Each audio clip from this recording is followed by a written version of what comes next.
차가 많네. 그래, 차가 우리가 평소에 한 8시 정도에 여기 7시 지나가는데 50분 8시 그때보다 많지 지금. 그렇지. 이게 한 20분 정도 차이 나는데도 지금 차가 많이 더 막히네. 한강에는 아직 눈이 쌓여 있고 음. 안 보이네 여기서. 와, 이게 부동산 양도세 중과 유예 안 한다 이것 때문에. 근데 매물이 나올까? 그 대통령이 약간 강력한 의지를 보인 건 맞으신지. SNS에다가 중과는 없다를 2번을 얘기했어. 2번. 강력한 의지를 보이신 거지. 근데 그거는 유예를 이제 안 한다는 얘기고. 근데 매물이 나오려나 몰라. 그게 이제 변수가 원래는 5월 9일까지 잔금을 치르는 것까지 그 유예 대상이었는데 5월 9일까지 계약을 하면은 유예 대상이라 했거든. 그러면 매물이 원래보다는 좀 더 나올 거야. 근데 다주택자들의 이제 생각을 딱 보면 물론 매물이 더 나오긴 할 거야. 근데 입장을 바꿔 생각하면 내가 이제 상위 입지라고 생각하면 예를 들면 강남 상구라든가 뭐 용산이라든가 이 정도 갖고 있으면 물론 그 내에서 좋은 곳 2개를 갖고 있는 경우면 더 좋은 걸 놔두고 그 다음 걸 팔 수가 있는데 대부분 그 정도까지 갖고 있는 사람들은 흔하지 않을 거란 말이지. 대부분은 뭐 좋은 걸 갖고 있더라도 상위 입지 하나, 그 다음에 떨어지는 거 하나, 뭐 이 정도로, 아니면 뭐 떨어지는 뭐 지방이라든가 뭐 이런 걸 갖고 있는 경우들이 많은데 그것들 위주로 이제 내놓게 될 것이고, 이제 문제는 더 뭐냐면 지금 이 수도권에는 대부분 지금 토지거래 허가제까지 지금 걸려있단 말이지. 그러니까 실거주 안 하고 있는 상태. 그치. 이게 문제가 뭐냐면 토지거래 허가제라는 거는 그게 지금 세입자들이 지금 살고 있고 그 세입자들이 나가야 매매를 할 수 있잖아. 이게 토지거래 허가제에서는 그 매매를 하고 잔금 이후에 4개월 안에 입주까지 해야 된다고. 아, 그거 복잡하네. 그래, 입주까지를 해야 되는 부분이면 예를 들면 세입자가 전세 만기가 지금 5월 9일까지 딱 4월 5월인 그렇지. 경우 아니면은 그치, 5월 9일까지 그때 이제 그 계약분까지 인정을 만약에 해준다면 그 이후에 4개월 후까지 입주를 하면 되니까 9월 9일까지 입주를 하면 돼. 또 하나 방법은 또 있어. 뭐냐면 계약을 5월 9일로 하고 잔금을 그 전에 넘기는 거야. 넘겨도 어차피 입주는 5월 9일까지 해야 되니까. 아니지, 잔금을 늦게 잡는 거지. 잔금 이후에 4개월 후까지 입주니까. 어쨌든 기존에 살고 있는 이 세입자분이 계신 경우에는 되게 지금 복잡하게 복잡한 경우일 수 매매를 있는데 해야 되니까. 예를 들면 5월 9일날 계약을 하고 그 다음에 잔금을 어쨌든 9월 9일 이전에 잔금을 하고 잔금 이후에 4개월 후까지 입주를 하면 되니까 정말 많이 늘려서 하게 된다면 내년 초까지도 입주를 하면 돼. 근데 그렇게까지 할 사람이 얼마나 되느냐가 이제 이게 문제고. 자금 여유가 그리고 그렇게 급하게 내놓을 사람은 이미 다 내놓고 팔았다. 지금 자꾸 이거를 다주택자한테 그 문제를 프레임을 씌우는 부분이 있긴 한데 지금 더 자세히 알아야 되는 거는 다주택자는 지금 계속 줄고 있어. 뭐지? 내가 이게 뭐 우리 근처에 베이커리 줄 서는 베이커리. 다주택자가 계속 줄고 있거든. 그리고 이게 지금 다주택자한테 여러 가지 이게 잘 팔 수 있게 해주려면 오히려 약간 어느 정도는 살짝 풀어줬다. 근데 이제 그 풀어준 게 이제 요번까지가 기한이니까 그 사이에 못 팔았으면은 세제를 중과 매기겠다 다시 그 얘기인 건가? 근데 이게 뭐냐면 지금 집값이 부동산 가격이 오르고 있잖아. 이거는 근데 다주택자 때문에 오르는 건 아니거든. 그렇지. 왜냐하면 취득세 중과 그다음 보유세 중과 양도세 중과 이런 부분들을 다 끼고 있는 상태에서 다주택자가 늘어날 수가 없는 상황이야. 아침에 뉴스에 그 얘기 하던데 이제 그럼 이제 두 가지로 나뉠 거다. 보유세를 감당할 만한 급여를 갖고 있는 사람들, 경제 수준을 갖고 있는 사람들은 그냥 보유로 넘어갈 거고, 그 다음에 이제 팔아야 되는 사람들 중에서도 지금 당장 못 파는 입장들이 좀 많으니까 그러면 증여를 하게 되지 않을까. 근데 증여도 증여를 하게 되면 세금이 나오잖아. 아, 근데 이제 순차 증여하면 되니까 그래서 증여를 하게 되지 않을까. 뭐 이렇게 그냥 뉴스에서 나온 얘기를 그냥 나는 그대로 옮기는 것뿐이니까 뉴스에서 그렇게 얘기를 하고, 이제 당장의 매물은 좀 나오겠지만 아마 그렇게 크게 옹기를 돌게 하진 않을 것 같다, 이렇게 얘기는 하더라고. 말을 보면 나름 상급지 입지에도 뭐 한 1억이나 1억 5천 뭐 이 정도 조정되는 매물들이 지금 나오고는 있대. 급하면 아예 안 나오는 팔아야지. 건 그치, 없는데 급하면 팔아야지. 내 생각에는 사실은 그거 잡는 사람이 행운이네. 사실은 지금도 집값이 많이 올라가고 요즘엔 중하급지가 엄청나게 지금 불장이었거든. 몰라, 그러니까. 이 뭐 예를 들면 용인 수지라든가 뭐 이런 데 있잖아. 뭐 광명, 그 미사, 하남 15억이야. 그치 15억 이하 이 6억까지 대출받을 수 있는 그런 데가 요즘에 엄청나게 불장이었고 지금 엄청나게 컨텀 점프 중이었는데, 지금 요 중과 유예를 그 양도세 중과 유예를 하게 되면 이런 부분들이 약간 잠재우는 효과는 있어. 아, 그거는 좀 뭐 물건들이 좀 더 나올 거야. 조정된 물건이. 이제 그거를 지금 집을 만약에 구입하려던 사람들이 보고 아유 이제부터 하락이다 이러면서 넋놓고 있으면 또 기회를 놓치는 거야. 내가 보기에는 5월 9일 계약분까지인데, 특히 토지거래 허가제면은 지금 토지거래 허가하는데 최소한 2, 3주 걸리거든. 그것도 생각해야 돼. 이제 요게 이제 정확하게 나와봐야 되는데, 토지거래 허가를 내는 걸 5월 9일까지인지 계약서를 쓰는 게 5월 9일까지인지 잔금이 5월 9일까지인지 이게 아직 확정이 안 됐어. 아, 그래? 그렇지. 잔금은 대통령이 말을 했는데 잔금을 5일 9일까지 안 해도 한다. 된다. 이거는 아닐 거야. 그러면 그치. 계약을 5일 9일까지 할 건데, 이 계약이라는 게 계약서를 쓰는 날인지 아니면 이제 허가를 토지거래 득한 날인지. 허가를 득하려고 그걸 제출한 날이 5월 9일인지 이거에 따라 달라지고, 만약에 계약서를 쓴 날이 5월 9일이면 사람이라는 게 이 허가가 언제 나올지 모르잖아. 보통 2주라고 하지만 2주 만에 나오는 경우는 잘 없어. 아, 근데 허가가 확정이 안 나면 또 못 파는 거니까. 그렇지. 그러면 최소한 여유 있게 하려면 4월 초까지는 팔아야. 그치. 계약서를 써야.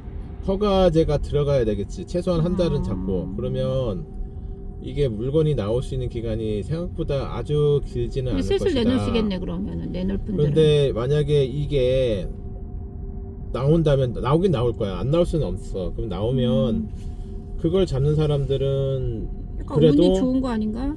뭐 내가 막 아주 폭락을 해서 내가 정말 싸게 잡겠다 이런 욕심을 버리면 그건 힘들고, 지금 호가에서 뭐 한 1, 2억이라도 조정된 물건을 살 수 있다. 그거는 가능할 것 같아. 잘 발품 팔고 잘 잡으면. 그래. 그게 기회고, 항상 우리는 역사에서 이걸 배우게 되잖아. 역사를 보면 토지거래 허가제든 아니면 뭐 임대차 3법이든 요런 대책들, 이 공급을 억제하는 대책이잖아. 이게 5월 9일 이후에는 물건이 안 나올 거거든. 그러면은 그 공급을 억제하는 대책을 내놨을 때 그 이전에 잡았던 사람들이 여태까지 보면 항상 승자였어. 또 반대로 얘기하면 그 물건을 이때까지 팔라고 했다가 또 판 사람들은 여태까지 지나고 나면 후회를 하는 경우들이 많았지. 근데 이번에도 그렇게 될지 어떻게 될지는 아무도 모르지. 미래라는 거는 가본 사람이 없으니까. 근데 과거의 경험으로 보자면 5월 9일까지 계약을 득한 사람들, 그러니까 쉽게 말하면 아마 허가제까지가 아니고 계약까지라면 4월 초까지, 늦어도 4월 초 아니면 3월 달까지 좀 약간 조정된 물건을 잡는 사람들이 승자다. 그리고 만약에 다주택자들 같은 경우는 버틸 수 있으면 버티는 사람들이 나중에 승자가 될 확률이 높다. 근데 이게 되게 애매한 게 지금 토지거래 허가지니까 내 거 팔고 남의 걸 사야 되는 거잖아. 얼른 팔고 얼른 사야 되는 거라. 아니 1주택자들은 지금 못 움직여. 쉽지 않아. 아, 그래? 지금 내놓게 하려는 건 1주택자가 아니고 다주택자들을 근데 내놓게 하려는 거긴데. 다주택자 거를 받아주는 사람이 1주택 아니야? 1주택이거나 무주택. 무주택이지. 근데 무주택이 그 정도의 이 경제, 전세 살고 있다가. 그치. 그치, 그럴 수는 있겠네. 전세 예를 들면 전세도 막 매덕 뭐 20억 가까운 전세 사는 사람들도 의외로 많아. 근데 그 사람들이 이제 선택을 하는 거지. 대신에 그 사람들이 요즘에 대출이 안 나오니까, 예를 들면 내가 15억 전세 살던 사람이다. 어휴. 그러면 15억 이상은 지금 4억까지 대출이 나오니까, 그러면 다 대출하고 뭐 취등록세까지 하면은 뭐 한 18억대 정도 집을 살려고 한다. 그러면 이제 문제는 뭐냐면 그 사람들이 눈높이가 이게 맞느냐 이거거든. 그치. 예를 들면 15억짜리 전세라는 거는 어느 정도 커뮤니티도 있고 나름 상급지 입지에 인프라가 좋은 괜찮은 데들, 아파트들일 텐데, 거기다가 4억을 플러스 해가지고 갈 수 18억 있는- 정도의 집을 이제 취등록세에서 복비 빼고 뭐 법무사비 빼고 뭐 이렇게 하면 18억 정도 집을 산다고 친다면 내 눈높이에 안 맞을 수가 있어. 근데 그래서 선택을 해야지. 뭐 앞으로 집값이 떨어질 것 같으니까 그냥 나는 이대로 그냥 전세 살면서 살래. 아니면 이번 기회에 이 5월 9일 이후에 폭등할 것 같으니까 내 눈높이는 안 맞더라도 잡아야 된다. 이런 선택의 갈림길이 생길 수가 있는데 내 생각에는 이번에 잡아야 되는 건 맞아. 여태까지 보면 이렇게 출구를 막는 대책이 나오고 나면 그 다음에는 폭등이 생길 수밖에 없어. 이 입장 바꿔서 조정지역 3주택 이상 같은 경우는 매도를 하면은 양도세가 82.5%까지 나와. 그러니까 45%에다가 중과세 30%, 75%에다가 지방세 10% 붙이면 82.5%거든. 예를 들면 내가 한 10억 정도에 내가 이 이득이 났단 말이지. 이득이 나면 거기에서 82.5%에서 막 8억 자체가 다 되는 건 아니고 약간 중간에 뭐 공제에다가 약간 그 구간이 있잖아. 구간별로 세율이 좀 달라지니까 보통 한 70에서 75% 정도가 세금으로 나갈 것 같아. 그러면 내가 10억이 올라가가지고 양도를 했는데 내가 한 2억 5천을 지게 되는 상황이 온다. 그럼 그 사람들이 팔 거냐는 얘기지. 그러니까 안 팔 거라는 거지. 안 팔지. 그리고 그 보유세를 올린다 한들 보유세 올리는 것도 한계가 있기 때문에, 보유세 내가 몇 천만 원 더 내는 것 때문에 집값에서 몇 억을 손해보고 팔진 않는다는 얘기지. 그러면 물건이 잠긴단 말이야. 그리고 토지 거래하고 이러기 때문에 뭐 갈아타기 물건도 쉽게 나올 수 없는 상태에다가 다주택자 물건도 나오기 힘든 상태다. 거기다 더 큰 문제는 올해부터 입주 물량이 급감해. 큰일이네. 입주 물량이 여태까지 우리나라에서 이제 아파트가 본격적으로 들어오기 시작한 게 이제 80년대 말부터거든. 올림픽 때. 올림픽 때부터 그 아파트들이 대거 입주를 시작했어. 중층 아파트. 근데 그 입주를 하면서 이제 갑자기 아파트 생활권이 되면서 수도권에 사람들이 몰렸잖아. 그 이후, 그러니까 거의 근 40년 동안이지. 40년 동안 여태까지 중에서 입주 물량이 가장 적어. 최소 3년간 26년, 27년, 28년 참 큰일이네. 입주 물량은 최소화된 상황이고, 금리는 어떻게 될지 모르겠어. 금리는 사실 더 내린다는 말이 많았는데 요즘 환율 문제라든가 이것 때문에 금리가 내려갈지 어떨지 몰라. 근데 최소한 지금보다 금리가 올라갈 확률이 그렇게 높지는 않다고 보고, 내 생각에 환율은 좀 안정이 될 것 같거든. 환율이 막 다 1,500원이 넘어간다 막 이렇게 얘기하는데, 지금 미국 상황이라든가 이런 전반적인 상황을 봤을 때는 오히려 우리 환율이 1,400대 초반이나 아니면 1,300원대로 내려갈 확률이 있어. 그러면 우리나라 지금 GDP 성장률 지금 내년에 뭐 1%? 1%도 안 되게 지금 전망하고 있잖아. 이런 상황에서 금리를 내릴 수밖에 없는 상황이거든. 금리가 내려간다면 뭐 0.25든 0.5든 내려가면, 물론 국채 발행을 많이 하게 되면 뭐 국채 금리 올라가고 은행채 금리 올라가서 시중 금리는 올라갈 수도 있지만 아마도 시중 금리 자체가 좀 내려갈 거야. 왜냐하면 시중 금리에서 가상 금리가 지금 한 2% 정도 잡고 있어. 그래, 너무 높지. 보통 우리가 가상 금리를 좀 많이 낮출 때는 한 0.5 정도 잡을 때도 있고, 보통 1% 안팎 정도로 잡았었거든. 가상 금리라는 게 은행에서 내가 은행채를 발행하거나 이러면서 내가 빌려온 돈에다가 그 대출을 할 때 내가 얹어갖고 수익을 보면서 빌려주는 돈이잖아. 그걸 지금 은행들이 엄청나게 많이 지금 가져가고 있는 거야. 한 2% 정도. 어쨌든 주담대 기본금리에다가 가상금리가 많이 붙는 바람에 주담대가 금리가 더 금리가 올라갔지. 그치 뚝뚝 떨어지진 않지. 그치. 몇 년 전에 비해서는 더- 꽤 높은 더 올라갔어. 편이지. 예를 들면 거의 뭐 우리가 50% 기준금리가 이상. 한 뭐 지금 2.5잖아. 음. 우리 3.0일 때보다 지금 시중금리가 더 높아. 그러니까 기준금리는 내려갔는데 시중금리는 더 올라간 거야. 그게 왜냐하면 국채금리나 은행채 금리가 올라간 것도 있지만 가상금리 자체를 1% 이상 올려버린 거야. 근데 그거를 만약에 정상화하고 한다면 금리도 떨어질 확률이 높지, 공급도 줄었지. 그나마 자주택자 물건을 나오게 하려면 보유세는 좀 올리고 양도세를 낮췄어야 나오거든. 그렇잖아. 입장 바꾸면 내가 갖고 있는데 보유세 부담이 올라가면 팔까? 고민을 하게 된단 말이야. 현실적인 고민이지. 근데 그 상태에서 양도세로 82.5%, 실질적으로 한 팔아야 남는 게 75%를 가져간다 그러면 팔고 싶어도 못 파는 거야. 내가 뭐 10억, 뭐 15억, 20억 수익을 얻었다 하더라도 그걸 팔았을 때 내가 손해지는 게 2억이다, 3억이다, 4억이다 이렇게 되면 누가 그거를 팔겠어. 그냥 움켜쥘 수밖에 없는 거지. 그럼 물건이 나올 수가 없어. 그래서 사실은 가격을 좀 조정하고 이제 그 감정적인 부분을 내려놓고, 감정적인 부분은 뭐냐, 쟤네가 이 부동산으로 돈 버는 꼴이 보기 싫다, 나는 그걸 용서할 수 없어, 이래서 지금 보유세, 취득세, 양도세를 다 올려버린 거잖아. 근데 세계에는 어느 나라도 이런 나라는 없거든. 근데 사실상 집값을 조정시키려면 보유세는 높이는 게 맞아. 보유세는 지금부터 높이는 게 맞는데 양도세를 낮춰야 사람들이 물건을 내놓지. 그렇잖아? 뭐, 그 정책 하시는 분들이 이제 근데 잘 정책하는 분이 잘 하는 거지만 현명하게 앞으로- 알아서 앞으로가 우리가 이거를 예측을 하는 데 있어서 그건 중요한 부분이야. 이게 앞으로 어떻게 될 것인가를 예측하는데 그거를 생각 안 할 수가 없지. 만약에 보유세를 아니, 양도세를 낮췄다 그럼 집값 조정돼. 그거는 조정될 거라고 봐. 뭐 입장 바꾸면 우리 같아도 너무 막 보유세가 부담되면 팔지. 근데 테러를 막아버린 상태에서 올리면 다주택자도 어쩔 수 없이 웅크릴 수밖에 없어. 그럼 물건이 없으니까 가격은 오르지, 세금은 오르지. 그럼 어떻게 돼? 전월세를 올려야지. 그러면 세입자들도 힘들어져. 이게 서로 다 힘드네. 서로 힘든 거야. 근데 이런 상태에서 만약에 공급이 많다, 그럼 공급으로 빠질 수도 있잖아. 그렇지. 뭐 꼭 서울이 아니라도 돼. 경기도라도 공급이 많으면 글로 나갈 수 있어. 너무 힘들면 꼭 서울로 살아야 되나? 서울로 오는 교통이 좋은 데들, 그런 데들로 빠지는 경우들이 많아. 우리 1기 신도시, 2기 신도시, 지금 3기 신도시 추진하잖아. 요런 데로 빠질 수가 있어.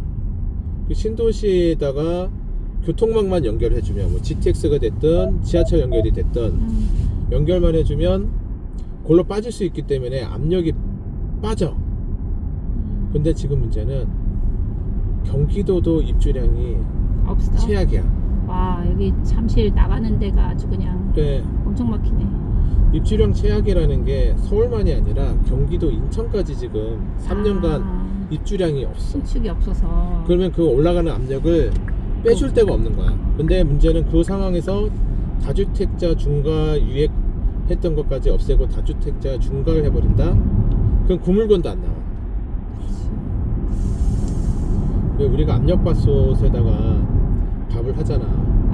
그럼 압력이 막 올라가지. 그러면 그게 터질 것 같으면 약간 김을 빼거든. 칙칙칙칙 하면서 김을 빼주는 작업이 필요하거든. 근데 문제는 그 김을 지금 빼는 거를 다 막아버린 거야. 압력은 올라가는데 모르겠어 어떻게 되는지. 다 괴로운 상황이 될 것 같아. 다주택자도 힘들고 고가주택에도 지금 세금 올린다 그러지. 고가주택자도 힘들고 1주택자들도 힘들어. 왜? 나는 옮기고 싶은데 못 옮겨. 토지거래 허가제라든가 이런 것 때문에 옮기기가 쉽지 않아졌어. 그 다음에 전세 월세 가격도 많이 올라갈 거야. 무주택자도 힘들고. 무주택자도 힘들고. 그럼 상대적 박탈감도 심하고. 정부는 좋냐? 아니야. 정부도 세금을 우리나라 GDP에서 부동산 관련 세금이 생각보다 높거든. 내가 그때 찾아봤는데 10% 좀 넘을 거야. 세금이 상당히 많이 차지하거든. 근데 그 세금이 보유세도 있지만 보통 이제 사고 팔고 할 때 취득세라든가 아. 양도세에서 세금이 많이 나오는데 거래가 급감하게 될 거야. 가격은 오르는데 거래는 급감하는. 그러면 정부로서도 세금이 줄어.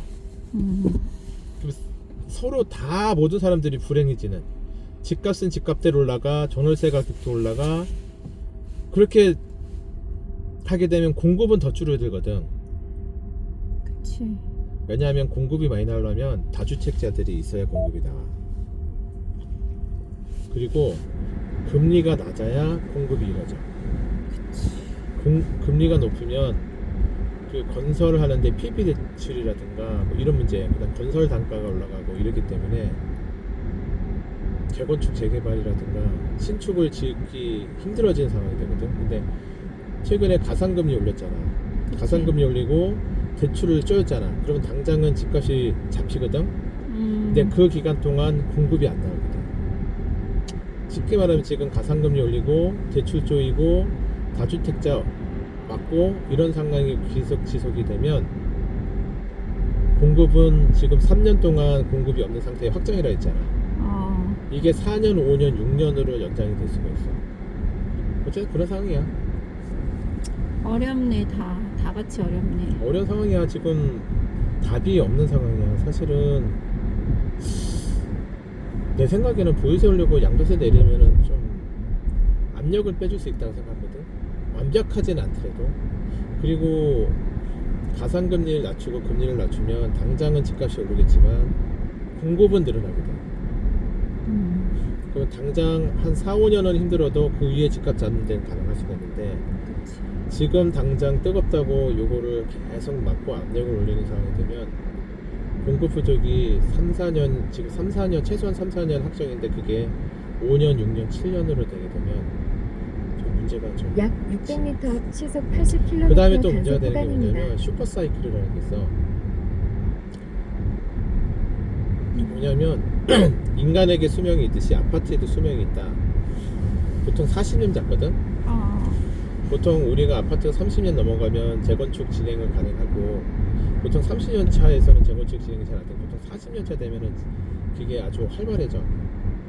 근데 이제 그 40년 연한이 한 28년, 29년, 30년 이때부터 무더기로 나오기 시작해. 그치.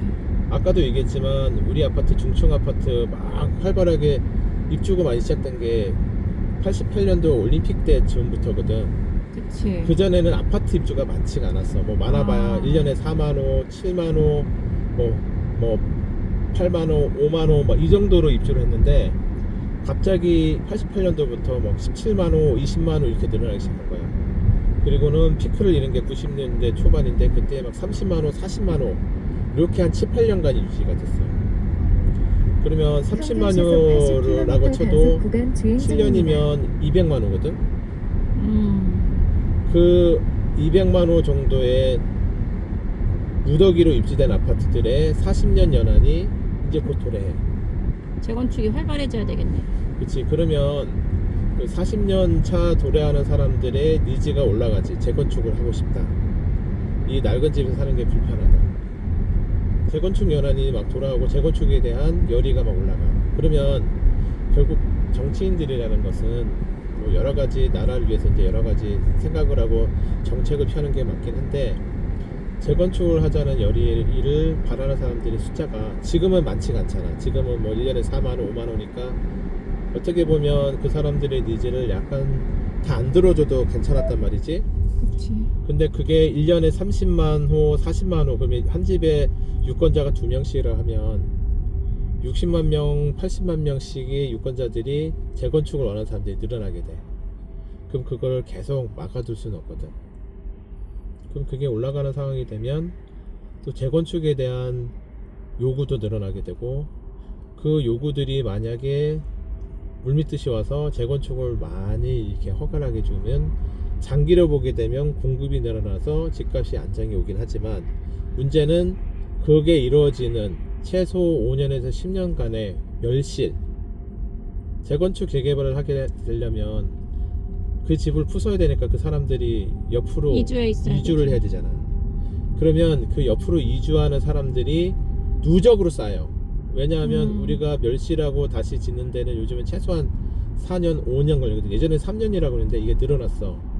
여러 가지 뭐 정책 뭐 그런 부분도 있고 뭐 근무 시간을 이제 단축시키는 거라든가 안전관리 강화, 뭐 그다음에 뭐 친환경 뭐 아파트 건축 이런 것들 많이 하고 또 요즘에는 또 고층으로 올리는 것들 있고 그래서 건축 기간 멸실 뭐 그다음에 건축 그다음에 입주 이 기간에 보통 예전엔 3년 정도 잡았는데 요즘엔 짧아도 4년 보통 5년 이렇게 잡는단 말이지. 아이고야.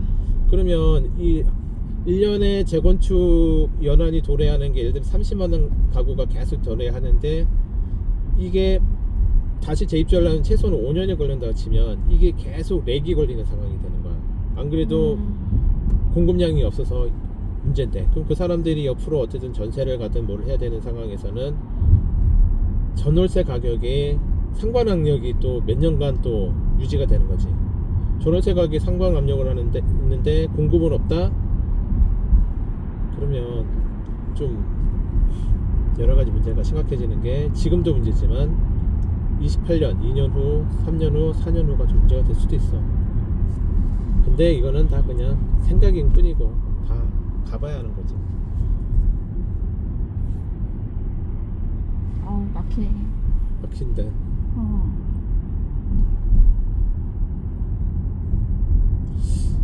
남산 해 뜨는 시간이 이제 점점 빨라지긴 할 텐데 아직까지는 늦어서 7시 때도 껌껌하고 이제 조금 많이 환해져 갖고 해가 보통 5시 반에서 6시 사이에 지고 요새 뜨는 게 보통 7시 반에서 8시 사이에 뜨는가 보더라고. 그러니까 날씨는 이번 주까지도 계속 춥다 그러지. 지금 보니까 오늘도 영하 8도인가 뭐 서울이 그 정도였던 것 같고 한 수요일인가 이때쯤에 영하 11도인가 뭐 이렇게까지 떨어졌다가 그러니까 계속 춥다가 하여튼 영하 뭐 8도 9도 영하 11도 10도 뭐 이렇게 지금 유지되는 것 같고 다음 주는 풀리나 몰라.